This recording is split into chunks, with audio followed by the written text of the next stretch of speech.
অনেকেই ভয়ে নকশি পিঠা মানুষ খায় না। কারণ ভাবে যে পিঠা মনে হয় অনেক শক্ত এজন্য আরকি পিঠা খায় না।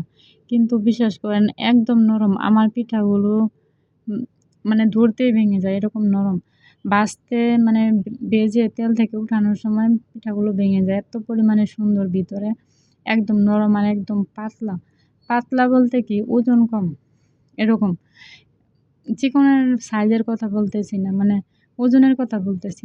যে পিঠাটা নরম হবে ওই পিঠাটা পাতলা হবে। আর ভেঙে যাবে খুব সহজে ভেঙে যাবে। অনেকেই মানুষ আছে দাঁতের সমস্যা বা খুবই অনেক সাধারণ এই বিষয়টা অনেক মানুষের ক্ষেত্রে এখন হচ্ছে। উম কারণ সবাই পিঠা খেতে ভয় পায় কেন? দাঁতের জন্য। কিন্তু বিশ্বাস করেন এই পিঠাটা একদম নরম। এত নরম পিঠা যা কিনা বলার মতো না। আর ওজনে ১ কেজি পিঠা মনে হয় ৩০-৩৫ টার মতো উঠে যখন বুঝেন